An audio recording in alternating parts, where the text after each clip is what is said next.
예, 안녕하세요. 자, 교리 제3강 오늘부터 또 시작하도록 하겠습니다. 제3강 성경을 보는 바른 안경, 정경성 및 조명에 대해서 우리 한번 살펴보는 시간을 갖도록 하겠습니다. 우리 서론 부분 일상에서 교리로라는 내용은 여러분들이 교재를 보시면서 참고하시고 이해하시면 될 것 같습니다. 별 설명 없이 여러분들이 교재를 참고하시면 다 이해할 수 있는 내용이라 그냥 넘어가겠습니다. 자, 중심 성경 구절입니다. 디모데후서 3장 16절. 모든 성경은 하나님의 감동으로 된 것으로 교훈과 책망과 바르게 함과 의로 교육하기에 유익하다. 또 베드로후서 1장 21절에 보면 예언은 언제든지 사람의 뜻으로 낸 것이 아니요 오직 성령의 감동하심을 받은 사람들이 하나님께 받아 말한 것임이라 라고 하고 있습니다. 그래서 우리가 성경에 대한 기본적인 태도와 이해를 무엇보다도 하나님의 감동, 성령의 감동, 그죠? 여기에 근거해서 우리가 기록한 책이고, 또한 우리가 읽을 때도 아까 조명이 나왔는데 우리가 해석하고 받아들이는 부분에 있어서도 성령의 감동과 감화를 통하여 모든 것을 기억나게 하시고 생각나게 하신다. 여기서 모든 것이란 것은 다른 것이 아니라 바로 하나님의 말씀을 말합니다. 생애의 모든 일들이 아니라 하나님이 우리에게 가르쳐 주신 모든 말씀, 교훈들을 기억나게 하고 생각하게 하신다. 그게 누가 한다고요? 우리 안에 내주하신 성령께서 깨닫도록. 그러니까 내가 깨닫고 내가 경험하는 게 아니라 성령이 바로 내 안에서 그렇게 역사하신다는 겁니다. 자, 오늘은 성경은 하나님의 말씀으로서 핵심 목표가 이겁니다. 모든 신앙생활의 절대 기준. 성경이 절대 기준이다. 그리고 우리는 그 다음에 말씀의 권위에 순종하면서 그래서 확신하고 확실한 여러분 하나님의 말씀의 기준을 쫓아 살아가시기 바랍니다. 오직 성경 솔라 스크립투라라고 되어 있죠.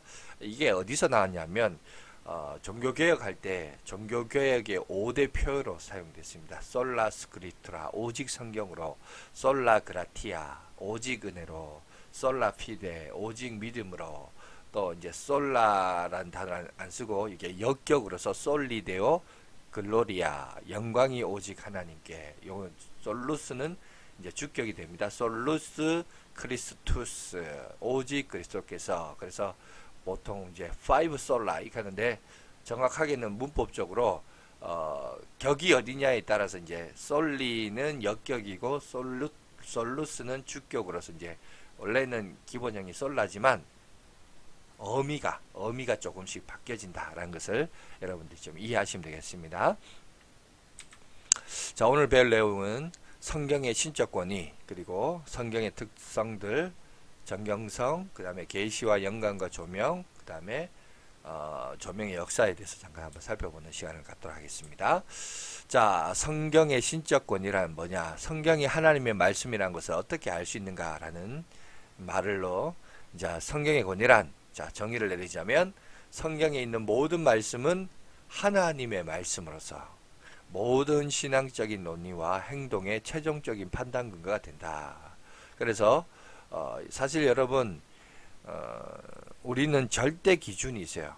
그죠? 우리가 운동을 하다 보면 또 그 군대 가면 제식 훈련을 할 때 보면 어떤 여러 사람이 모여 있을 때 한 사람을 지목하면서 야, 너 기준! 이러면 그 사람이 기준! 하고 손을 듭니다. 그러면 그 사람을 중심으로 뭐 5열 중대, 뭐 4열 중대, 뭐야, 해쳐 뭐야 이러면 따다닥.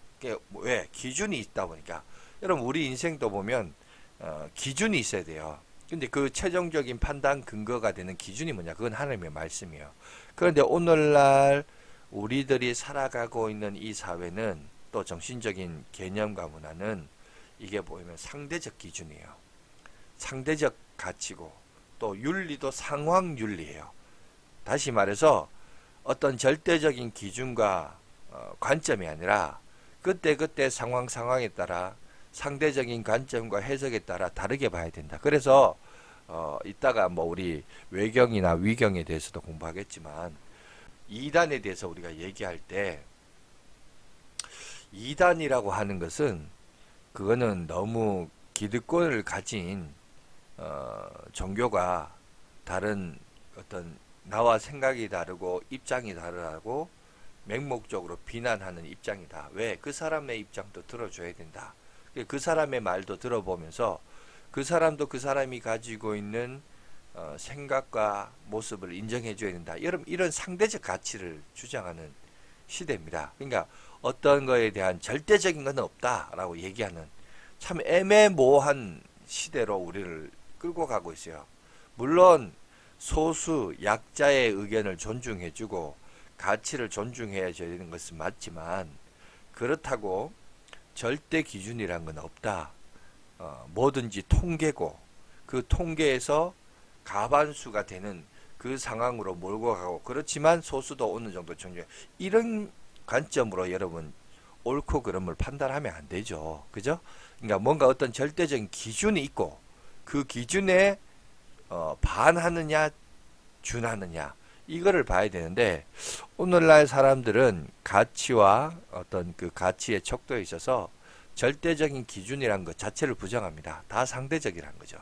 상대적 정의론 또 정의란 무엇인가 뭐 하버드대 교수가 아주 유명한 그 책을 냈죠. 거기서도 이제 결국 상대적 정의, 상대적 윤리 이걸 강조해요. 그러다 보니까 정의라고 하는 것이 옛날처럼 우리가 성경이 절대적인 권위와 성경이 바른 진리다 이걸 부정해요. 성경도 진리이긴 하지만 그것도 한 분야일 뿐이다 이렇게 바라봐요.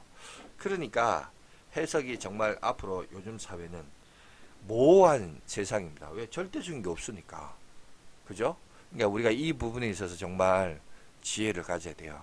여러분 우리가 삶을 살아가는 데 있어서 롤 모델이란 말이 있잖아요. 뭔가 기준이 되는 게 있어야 돼요. 기준 없이 살아간다? 모든 것이 다 상대적이다? 그러면 절대적인 선도 없고 진리도 없고 그때그때마다 다른 거예요. 그때그때마다 해석은 변하는 거예요. 그러면 이거는 혼란의 세계가 오는 거죠. 우리가 이런 부분에 있어서는 여러분 우리가 진짜 영적인 분별력을 가지고 바로 생활을 해야 됩니다. 자, 계시 영감 권위라는 게 있는데 이 계시 영감 권위를 어떻게 이해해야 되느냐? 자, 보니까 계시라는 단어가 자신을 알리시는 일에 있어서 하나님의 주도권을 강조하고 있습니다. 열겠자 보이실 자. 누가 열어서 보여줍니까? 우리가 하나님을 열어서 보는 게 아니라 하나님이 직접 자기를 열어서 보여줘야 돼요. 그러니까 여러분 하나님의 주도권이죠. 하나님이 안 보여주면 그럼 우리는 못 보는 거죠. 여러분 우리 각 인격자가 서로에 대해서 인사하고 서로 소개하고 알아가는 과정에서 여러분 그 사람을 어떻게 알 수 있을까요? 간단합니다. 자기가 자기를 열어서 보여줘야 그 사람을 알죠. 물론 같이 생활하면서 알 수도 있지만 그 사람의 진짜 깊은 속마음까지 다 헤아려서 아는 것은 자기가 열어줘 봐야 열어서 보여줘야 알 수 있는 겁니다. 자, 그래서 계시는 하나님의 주도권이라면 영감은 그분이 그 목적을 위해 사용하시는 과정을 말하고 권위는 결국 그 결과를 가리킨다. 존 스토트가 이렇게 말씀하고 있습니다. 자, 성경이 하나님의 말씀이라는 증거. 첫 번째, 성경에 대해서 하나님의 말씀을 스스로 증명합니다. 자증합니다. 성경이 지닌 무오함과 신적 권위는 우리 마음속에서 말씀에 의해서 그리고 말씀과 함께 증거하시는 성경의 내적 역사를 통해서 설득되고 확정됩니다. 왜냐하면 성령으로 말미암아 우리 마음속에 확증되기 전에는 진정으로 성경이 하나님의 말씀임을 알 수 없기 때문에 결국 성령의 조명을 받을 때에만 성경의 신적 권위를 우리가 받을 수 있다는 것입니다. 그래서 성령이 우리 안에서 역사하시고 또 이끄심을 통해서 기록도 성경의 충만함을 통해서 성경을 조명 이제 읽고 해석하는 우리도 성령의 충만함을 통해서 이것이 하나님의 말씀으로서 증거됨을 오늘 우리에게 말씀을 하고 있습니다. 자, 예수님이 또 성경이 하나님의 말씀으로 또 증거하고 있죠. 그래서 성경을 권위 있는 책으로 인용해서 예수께서 대답하시되 기록되었으되 기록, 구약의 성경이 기록되었을 때, 그러면서 신명기죠. 사람이 떡으로만 살 것이 아니요, 이런 말씀이 나왔습니다. 자, 성경을 하나님의 말씀이라고 하셨습니다. 성경은 패하지 못하나니 하나님의 말씀을 믿는 사람들은 신이라 하셨거든. 이렇게 되어 있고, 성경이 하나님을 통해서 주어진 계시임을 가르치고 구약의 을 모두 인정하셨습니다. 다윗이 성령에 감동되어 친히 말하되 주께서 내 주께 이르시되 라며 쭉 말씀하셨죠. 또 성경의 역사성을 인정했습니다. 아브라함의 하나님이요 이삭의 하나님이요 야곱의 하나님이라 읽어보지 못하느냐. 또 성경 예언의 진실성을 확증하셨죠. 그래서 이르시되 이사야가 너희 외식하는 자에 대하여 잘 예언하였도다. 기록되었을 때 이 백성이 입술로는 나를 공경하되 마음은 내게서 멀도다. 또 모든 구약 성경이 예수님을 가리켜 기록되었음을 설명합니다. 그래서 너희가 성경에서 영생을 얻은 줄 생각하고 성경을 연구하거니와 이 성경이 곧 내게 대하여 증언하셨네요. 여러분 예수님이 이 말씀을 하실 때 이 성경은 여러분 신약 성경은 그 당시 안 만들어졌죠. 그러니까 여기서 이 성경은 바로 구약 성경을 얘기하는 거예요. 자, 네 번째, 사도들이 성경을 하나님의 말씀이므로 증거합니다. 사도들에게 예수님의 특별한 권위와 성령의 능력이 주어졌습니다. 진리의 성령이 오실 때에 그가 나를 증언할 거요 너희도 처음부터 나와 함께 있었으므로 증언하니라 되었죠. 사도들의 증거가 기록된 책들은 성령의 감동에 의해 주어진 말씀입니다. 베드로전서의 말씀 보시고요. 자, 외적인 증거들, 역사적 사실임을 증거합니다. 신약의 원본과 첫 번째 사본 사이의 짧은 기간, 그 다음에 성경의 사본을 만드는 과정, 그리고 장소와 연대에 대한 고고학적인 연구. 자, 이게 뭐냐면 사본은 무슨 말인지 알겠죠? 복사본. 옛날에는 복사기가 없었기 때문에 사람이 직접 원본을 가지고 복사본을 이렇게 옮겨 적었습니다. 그래서 사본이라고 그러는데 문제는 뭐냐면 옛날에는 책이 귀했어요. 종이가 귀한 시절입니다. 글을 아는 사람과 그 글을 읽는 사람들이 귀중했던 시대였습니다. 그리고 그걸 기록하는 참 책이라고 하는 것이 정말 귀중하고 귀중했던 정말 재산 목록 1호 중에 하나라고 여길 정도로 귀하였던 그런 시절이 있었습니다. 요즘이야 뭐 차고 넘치는 게 책이고 그렇잖아요. 근데 그런 시절들이 있었다라는 걸 여러분들이 보시고 한번 다음으로 넘어가겠습니다. 수많은 사람들의 개인적인 증거가 또 성경을 하나님의 말씀으로 증거합니다. 성경은 인류가 소유한 책 중에서 가장 본질과 문제 그리고 그 해결책을 가장 잘 알고 있고 영적 심오성과 적용성 그리고 가마력과 윤리성 등에 있어서 최고의 책이다. 수많은 사람들의 삶이 성경을 통해서 변화된 것이 바로 이를 증거하고 있다라고 얘기합니다. 자, 성경의 놀라운 5가지 기적. 자, 성경의 놀라운 뭐죠? 통일성, 일관성을 가지고 있다. 그죠? 그걸 보여주고 있습니다. 여러분, 우리가 요한계시록이나 우리 새 가족들 처음 만날 때 교육하는 과정에서 그 얘기를 하잖아요. 그죠? 성경이 기록한 연도를 보면 참 1600년 정도 됩니다. 그래서 1600, 모세가 주전 1440년경부터 시작해서 신약의 마지막 책인 요한계시록이 주후 100년경으로 이렇게 계산해 보면 정확하게는 1540년경 되지만 좀 반올림하고 이렇게 하다 보면 약 한 1600년 정도 그렇게 걸리는 책이다. 긴 놀라운 세월이 기록된 그리고 40명의 여명의 기자에 의해서 기록된 여러분 그런 책들임을 보게 됩니다. 그리고 형성 기간을 받고 그 다음에 예언에 대한 성취 여러분 성경에 기록된 수천 종류의 예언 가운데 장차 이루어질 예수 그리스도의 재림을 제외한 모든 예언이 한치의 오차도 없이 인류 역사 속에서 그대로 다 성취가 됩니다. 그러니까 성경에서 이제 남은 유일한 예언 하나 그거 뭐죠? 주님이 다시 오신다. 여러분 이 사실 잊지 마십시오. 그래서 사도 바울은 방언하기보다는 예언하기를 권장을 했죠. 그래서 방언을 무시한 게 아니고 방언도 좋지만 방언보다는 더 예언을 하라. 그런데 그 예언이 뭐냐? 그거는 예수님이 다시 오신다는 거예요. 예수님 다시 오신다.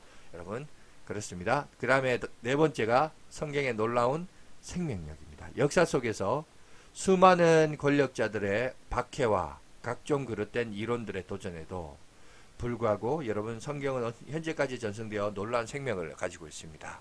여러분 최근에 그 얘기 아까도 서론에서 얘기했지만 상대주의, 상황윤리 이런 것에서 요새 지금 공격을 받고 있어요. 그 전만 하더라도 또 인간의 이성을 강조해 가지고 성경의 어떤 신화적인 거, 무리를 걷는 거 이런 거 다 없애야 된다. 근데 요새 보세요. 반이성주의가 왔어요. 왜 이성주의가 회의론으로 들어서 반이성주의로 넘어왔냐? 왜냐하면 이성주의로 이 지상의 인간의 지식과 이론으로 유토피아 천국을 만들자 그랬더니만은 정작 사람들이 여러분 보세요. 지식이 있고 힘이 있으니까 그걸 뭘로 만든 게 사람을 죽이는 핵폭탄 같은 걸 만든 거예요. 세계 1차 대전, 2차 대전 이게 일어난 거예요. 그러다 보니까 오히려 인간이 똑똑한 것과 더불어서 죄성을 가지니까 이게 여러분 더 악랄하고 더 마귀적이고 더 크기가 커지는 인간의 어떤 죄성이 드러나는 거죠. 그러다 보니까 여기에 반하여 일어난 것이 반이성주의. 그래서 요새 마술, 마법 여러분 그죠? 어디 가가지고 타로 점 치는데 이거 요새 유행하고 그러죠? 방송에도 막 나오고 이러는데 여러분 있는 거 결국은 그래서 하나님께 돌아와 있는데 돌아오진 않고 엉뚱한 데로 또 빠져요. 그래서 이런 식의 이제 반이성주의가 요즘 우리가 살아가고 있고 그러면서 또 절대 진리는 없고 상대적인 진리가 있다. 나도 너를 인정할 테니까 너도 나를 인정해라. 그런 식의 논리를 펴는 그런 시대를 우리가 살아가고 있습니다. 여러분 이게 항상 역사에 있어서 2000년의 역사가 2000년이겠어요? 수천 년의 역사 가운데 기독교는 이런 식으로 공격을 당했지만 중요한 것은 그래서 기독교가 없어졌느냐? 아니요. 계속해서 하나님이 역사하셨고 인도하셨습니다. 자, 그 다음에 독자적인 학보를 가졌다. 수천 년 이어져 내려온 세계 최장기 베스트셀러이면서 다른 어떤 책보다 많은 이들에게 읽혀져 감동을 주어 삶과 인격을 변화시키는 여러분 그런 역할들을 감당을 했습니다. 그죠? 이것만 보더라도 우리가 반드시 읽어야 될 책 중에 하나가 바로 하나님의 말씀이 성경이다라는 것을 우리가 기억했으면 좋겠습니다. 자, 두 번째 우리 그러면 성경의 특성들에 대해서 살펴보겠습니다. 자, 첫 번째 가는 성경의 무호성이에요. 오류가 없다 이런 거예요. 그러니까 성경은 그 원래의 형태에 있어서 사실과 모순되는 어떤 오류도 없다. 저는 이게 왜 그게 가능하냐? 그게 바로 성령이 그죠? 역사하지 않고는 성령의 역사가 아니고는 이것이 여러분 하나님의 영감과 하나님의 성령의 감동으로 역사된 책이기 때문에 그게 가능한 거예요. 그래서 무호성, 오류가 없는 책이란 겁니다. 두 번째, 명료성이에요. 여러분 성경을 이해하고 해석하는데 특별한 도구가 필요하지 않고 하나님의 도우심을 구하면서 순종하기를 원하는 모든 사람이라면 누구나 읽고 그 의미를 이해할 수 있습니다. 물론 역사적인 고증이나 또 그 당시 사용했던 언어적인 표현법이 조금 어려워서 참고 자료들이 좀 있을 수는 있지만 그러나 신앙생활을 오래 하신 분이나 이제 예수 믿고 하나님에 대해서 예수님에 대해서 알고 싶어서 성경을 보면 여러분 그냥 보고 읽으면 충분히 읽을 수 있어요. 그죠? 그래서 성경의 명료성이 거기에 되어 있습니다. 또 성경이 기록된 당시의 어떤 시대적 문화적 특성 때문에 해석이 필요한 때도 있긴 하지만 성경은 결코 암호문이 아니고 해석의 틀을 가지지 못했다고 읽을 수 없는 글도 아닙니다. 자, 모든 사람은 성경을 읽고 이해하고 그 가르침을 받을 수 있다라는 것입니다. 그래서 이게 성경의 명료성을 말하고 있고 또 필요성입니다. 성도들이 하나님의 인격적으로 알고 또 나아가서 그분이 우리에게 무엇을 행하셨으며 구원이죠. 우리가 무엇을 행하기를 원하시는지 영적 성장이죠. 확실히 알기 위해서는 반드시 무엇이 필요하다? 성경이 필요하다. 그 사실을 얘기하고 있습니다. 자, 충족성. 성경은 성도들이 하나님께서 주시는 구원과 은혜에 대하여 알고 온전히 믿고 순종하도록 충분한 말씀을 제공하고 있다.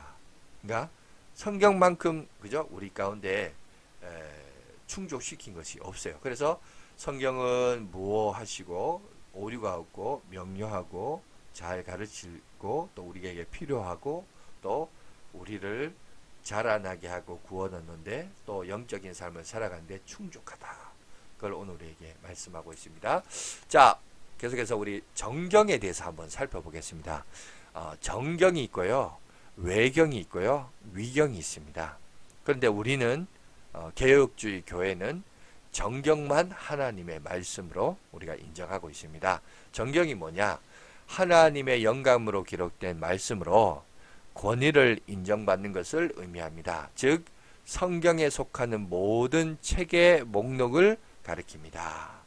그래서 계속해서 보겠습니다. 정경의 증거, 성경의 증거입니다. 예수님이 증거하셔서 또 이르시되 내가 너희와 함께 있을 때에 너희에게 말한 바 곧 모세의 율법과 선지자의 글과 시편에 나를 가리켜 기록된 모든 것을 이루어져야 하리라 한 말이 이것이라 하시고, 그러니까 예수님이 증거하셨고 사도들도 또 그 모든 편지에도 그런 일에 관하여 말하였으되 무식한 자들과 굳세지 못한 자들이 다른 성경과 같이 그것도 억지로 풀다가 스스로 멸망하였다 얘기하고 있죠. 자, 교회의 역사에도 증거하고 있습니다. 정경의 결정은 비록 교회가 하였지만 교회가 정경의 결정권을 가지고 있어서 결정한 것이 아니라 성경 그 자체의 권위가 있기 때문에 그래서 교회는 그것을 정경으로 인정할 수밖에 없었다라는 것입니다. 정경의 확정, 자, AD 90년경에 유대인의 암니아 종교회에서 그동안 유대인들이 정경으로 인식하고 사용해오던 구약의 39권, 이것을 정경으로 그대로 확정지었습니다. AD 397년에 예수님이 오신 이후 397년에 카르타고 공회에서 교회에 의해서 정경으로 인식되어 오던 여러분 신약 27권을 정경으로 확정지었습니다. 그래서 66권이 최종적으로 확정된 것은 AD 397년이 되는 것입니다. 정경을 확증하는 기준, 저자, 사도나 사도의 직접적인 증언을 통해서 매우 가까운 사람을 통해서 이것이 이제 기록이 되는데요. 신약 성경은 직접 목격한 자들의 진술하기는 권위가 있습니다. 예를 들어 복음서를 기록한 마태는 사도였고 마가는 베드로가 경험한 일을 옮겨 적었고, 그죠? 누가는 바울의 친구였고 요한은 사도였습니다.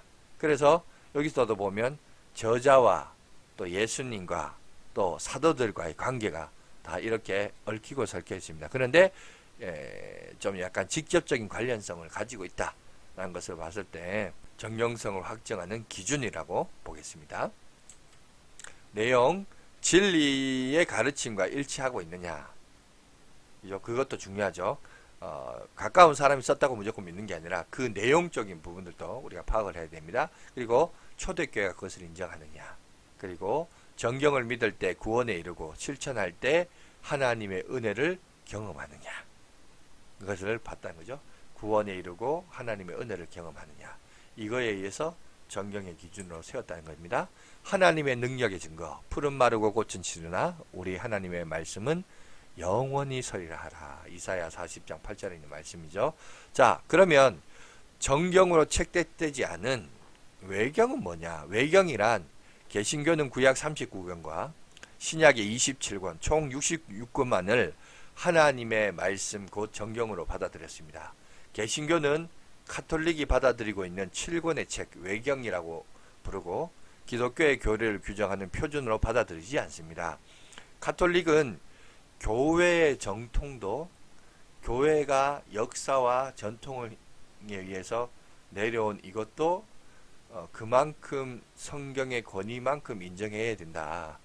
그런 게 있었어요. 그러다 보니까 여러분 교회의 행정과 전통이 그거는 절대적인 진리는 아니잖아요. 그죠? 이거는 사람에 의해서 쓴 거기 때문에 교회가 내려온 좋은 전통이지만 전통이 전통으로 끝나야지 마치 그게 책으로 되면 안 되죠.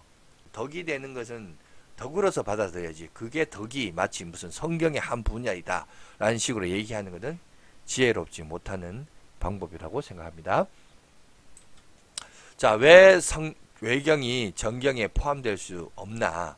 유대인들과 초대교회 교부들이 인정하지 않았습니다. 그래서 사용을 금지했고 외경의 내용이 진리와 또 부합하지 않았습니다. 그러니까 누가 사용했느냐? 유대인들과 초대교회 교부들이 인정 안 했고 진리하고도 맞지 않다.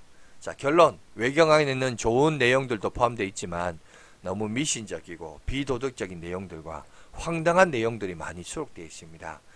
비근한 예를 제가 하나 들자면 예수님이 어린 시절에 동네 아이들로부터 놀림을 당했습니다. 놀림을 당하자 예수님이 다 전부 개미가 되어라. 그래서 다 개미가 되었다라는 그런 내용들도 있어요. 여러분, 이게 우리의 구속자이시고 인류의 모든 죄를 짊어지시고 가실 예수님이 자기가 놀림을 당했다고 짜증이 나서 화가 나가지고 다 개미를 만들어봤다. 이게 뭔가 내용이 안 맞죠? 그죠? 우리가 아는 예수님하고 뭔가 여러분 이게 그 내용하고 이거 뭐가 매치가 안 됩니다. 그러니까 이런 것들이 있다는 거죠. 그러니까 이것들이 내용은 지나치게 낭만적이거나 귀계하거나 잘못된 교리를 은연중에 가르치기도 하며 어떤 경우에는 예수님의 인성을 부인하기도 하기 때문에 정경으로 결코 인정될 수 없다. 그래서 그런 것들은 정경으로 받아들이지 않습니다. 네 번째, 계시, 영감, 조명의 종결성입니다. 첫 번째, 계시는 끝났다는 거예요. 자, 히브리서 1장 1절에서 2절. 옛적의 선지자들을 통하여 여러 부분과 여러 모양으로 우리 조상에게 말씀하시는 하나님이 이 모든 날 마지막에는 아들을 통하여 우리에게 말씀하셨으니 이 아들을 만유의 상속자로 세우시고 또 그로 말미암아 모든 세계를 지으셨느니라. 그러니까 예수 그리스도를 통하여서 그 계시의 극치가 드러나죠. 그리고 사도들 그리고 사도들과 관련된 가까운 사람들에 의해서 신약 성경이 다 지었기 때문에 완성되었기 때문에 구약 39권, 신약 27권, 총 66권으로 계시는 완성되었어요. 그렇기 때문에 계시는 더 이상 존재하지 않습니다. 그렇지만 여러분 광신자나 또 지나치게 열심의 어떤 신앙을 가지신 분들이 성경은 안 믿고 하나님의 말씀은 통하지 않고 뭔가 직통 계시를 받았든지 뭔가 체험했다라든지 자기가 금식을 해가지고 환상을 봤다든지 자꾸 그런 얘기를 많이 하는데 여러분 아닙니다. 우리는 성경을 떠나서 성령의 인도하심을 받을 수 없어요. 여러분 성령의 가장 보편적인 역사는 바로 하나님의 말씀을 기억나게 하시고 가르치게 하시고 그 말씀에 대한 사모함을 부어주세요. 그러니까 우리가 하나님의 계시와 말씀을 이해하기 위해서 제일 좋은 방법은 여러분 성경을 보는 성경을 읽고 그 성경을 이해하고 공부하고 연구하고 묵상하고 그죠? 거기서 나오는 겁니다. 그러니까 여러분 다른데 다른 계시는 다른 건 존재하지 않습니다. 자, 두 번째 영감도 끝났습니다. 여러분 영감이 뭐라 그랬죠?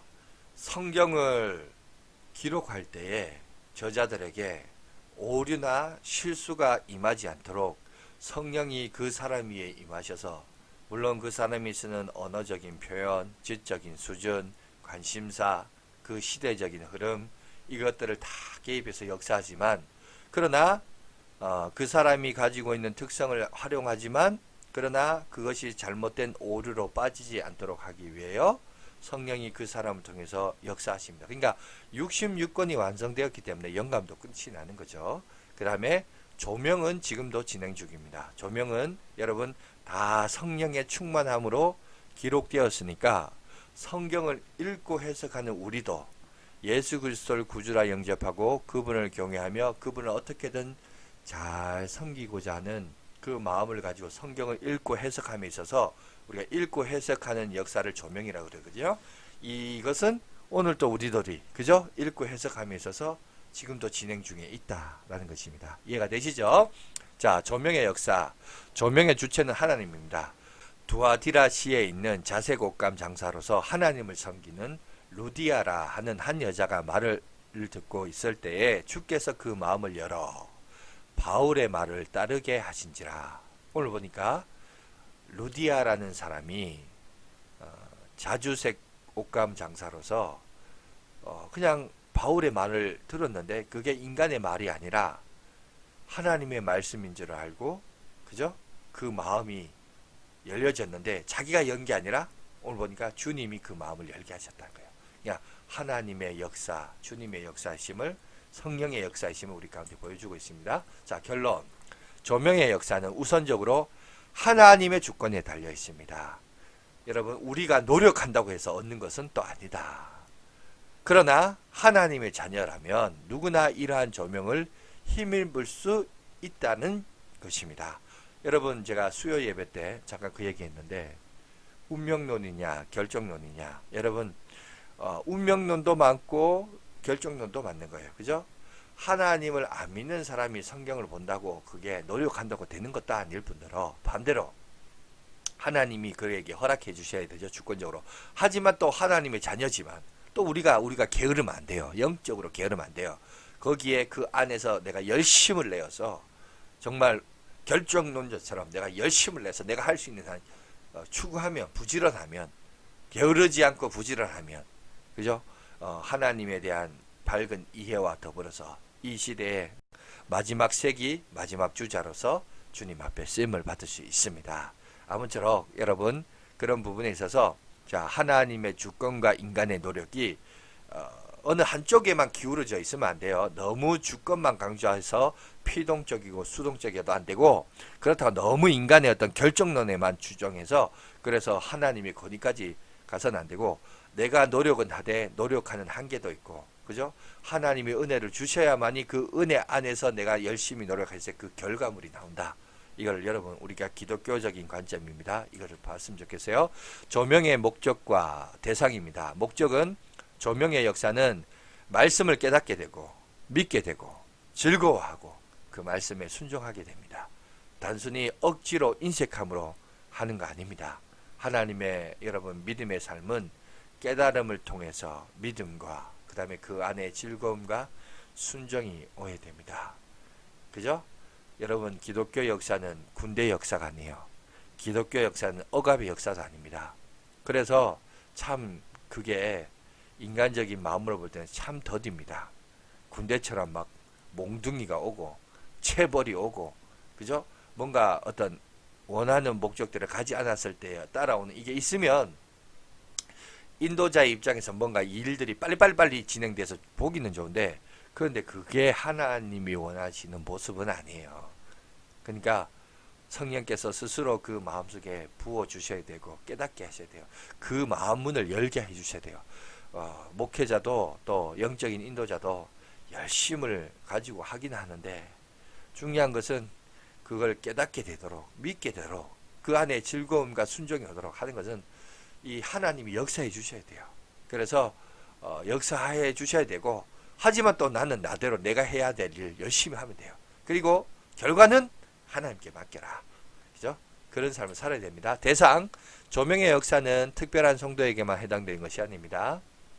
예수 그리스도를 믿는 모든 성도들이 성경을 펼쳐 읽고 묵상하고 들을 때마다 말씀을 깨달아 알게 하시는 성령의 조명의 역사가 약속되고 보장되었다는 것을 꼭 기억하시기 바라겠습니다. 자, 조명의 역사와 일반적인 원칙. 조명의 역사는 나의 영적인 상태와 밀접하게 관계되어 있습니다. 나를 사랑하는 자들이 나의 사랑을 입으며 나를 간절히 찾는 자가 나를 만날 것이라. 그죠? 사랑하지도 않고 관심도 없는데 하나님이 뾰로롱 해가지고, 물론 뭐 그렇게도 하나님의 어떤 은혜와 능력을 경험할 때도 있지만, 여러분 그게 전부는 아니에요. 여러분, 먼저 내가 사모함이 있어야 돼요. 사모함이 있어야 그 다음으로 행동으로 나고, 그죠? 그리고 그것이 연쇄적인 반응을 일으켜서 연결되는 것입니다. 그렇기 때문에 내 영적인 상태를 내가 스스로 잘 관리해야 돼요. 그죠? 구원의 은총은 전적인 예수 그리스도의 보혈의 공로로 우리가 구원을 얻지만, 구원받은 하나님의 백성된 우리들이 나를 관리하고 다스리는 부분에 있어서는 나의 노력과 수고가 있어야 돼요. 그죠? 나의 노력과 이 수고로 말미암아 나중에 하나님 나라 천국 갔을 때, 그래서 뭐가 있는 거예요? 상급이 있는 겁니다. 그래서 상급이 있는 거예요. 왜 상급이 있겠어요? 뭔가를 했으니까 상급이 얻는 거 아니에요? 그러면 내가 얻는 상급의 노력과 수고는 뭐냐? 구원은 하나님의 선물이에요. 자, 구원을 받은 우리가 이제 하나님 백성이 되었어요. 그럼 이 세상을 살아갈 때 주님이 오시는 그날까지, 아니면 우리가 이 생명을 끝나는 그날까지 이 세상을 살아가는데, 그 살아가는 날까지 내가 영적인 수고와 주의 영광을 위해 애쓰는 것들, 그런 것들 다 나중에 하나님 나라 갔을 때 뭐가 된다? 상급이 된다. 그걸 여러분들 늘 기억하시기 바라겠습니다. 두 번째, 조명의 역사를 힘입기 위해서는 하나님의 말씀을 깊이 사랑해야 됩니다. 지식을 불러 구하며 명철을 얻으려고 소리를 높이며 은을 구하는 것 같이 그것을 구하며 감추어진 보배를 찾는 것 같이 그것을 찾으면 여호와 경외하기를 깨달으며 하나님을 알게 되리니 대저 여호와는 지혜를 주시며 지식과 명철을 그 입에서 내심이며. 그러니까 우리가 말씀을 깊이 사랑하는, 그죠? 그런 마음이 있을 때 하나님께서 우리에게 해석하고 깨달음의 역사를 우리 가운데 조명해 주시는 은혜를 우리 가운데 주신다는 겁니다. 자, 하나님의 말씀이 어떻게 우리에게 역사하고 삶의 변화를 지키는가? 여러 가지 여러분 비유를 통해서 우리에게 얘기하거든요. 첫 번째 씨입니다. 씨. 자, 너희가 거듭난 것은 썩어질 씨로 된 것이 아니요 썩지 아니할 씨로 된 것이니 살아있고 항상 있는 하나님의 말씀으로 되었느니라. 그러니까 우리가 그 씨가, 자, 그죠? 내 땅 속에 들어가서, 그죠? 싹이 나고, 그죠? 줄기가 나고, 가지가 펴지고, 잎사귀가 펴지고, 꽃이 피고, 그리고 또 열매를 맺는다는 거죠. 그 얘기를 하고 있습니다. 씨, 또 검입니다. 하나님의 말씀 살아있고 활력이 있어 좌우의 날선 어떤 것보다 더 예리하여 혼과 영과 및 관절과 골수를 찔러 쪼개기까지 하며 또 마음의 생각과 뜻을 감찰하겠다. 그죠? 또 식물입니다. 음식입니다. 갓난 아기들은 순전하고 신령한 젖을 삼아라. 이는 그로 말미암아 너희 구원에 이르도록 자라나게 하렵니다. 그래서 여기서 신령한 젖은 말씀을 풀어 헤쳐서 가르치는 것을 말합니다. 그러니까 교사나 또 설교자나 목회자를 통해서 하나님의 말씀을 듣는 수준은 사실은 여러분들이 갓난아이 수준이에요. 성경 여러분이 스스로 직접 읽고 이해하고 해석하는 거, 이게 여러분 사실은 그 단단한 식물을 먹는, 음식을 먹는 사람들이에요. 자꾸 목사님이 필요하고 부교재가 필요하고 이런 건 아니에요.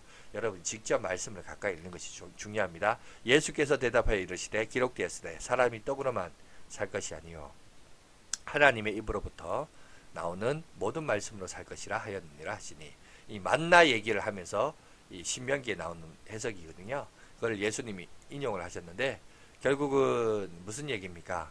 여러분, 하나님의 말씀은 영의 양식이란 거예요.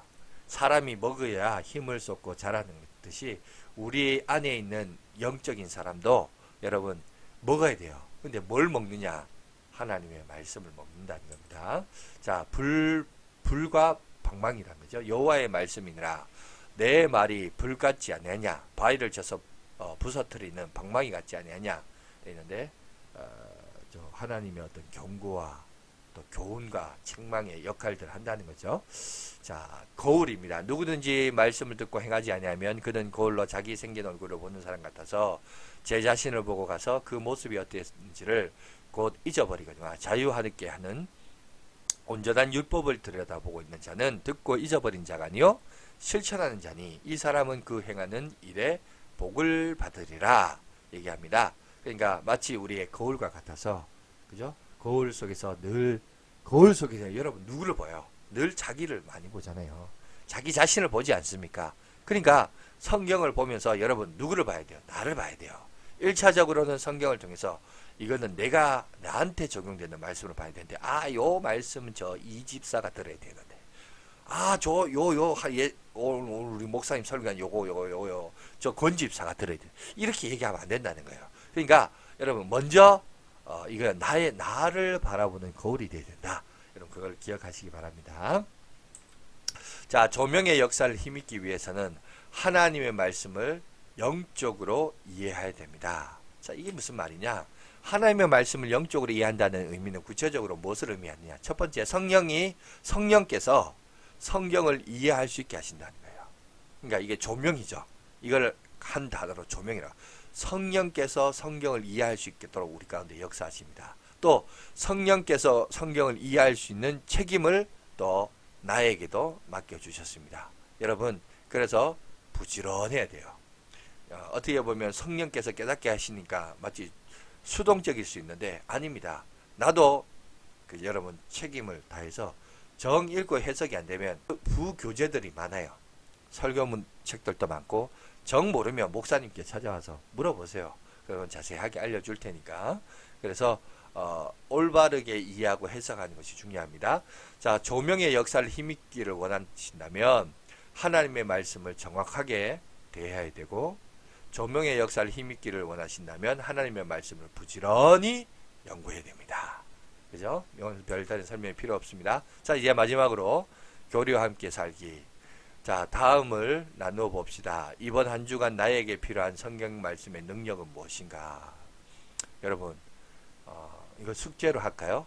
여러분이 많은 성경의 교훈들이 있고 성경의 가르침이 있는데 여러분들이 좀 정말 내한테서 필요한, 정말 내가 붙들어야 될 말씀이 뭔가, 여러분 한 구절 있으면 하나 적으셔서 저한테 보내주시면 그렇게 감사하겠습니다. 자, 이제 말씀을 연구하기 위해 결단하시고, 늘 우리가 바이블 트레인도 하고 있고 이렇게 교리 공부도 하면서 이제 성경을 볼 거예요. 그래서 여러분 하나님의 풍성한 은혜를 누리시고 주의 사랑을 경험하심으로 말미암아 늘 믿음 안에서 승리하며 살아가는 저와 여러분들이 되시길 간절히 바라겠습니다. 자, 오늘은 여기까지 하겠습니다. 수고하셨습니다. 감사합니다.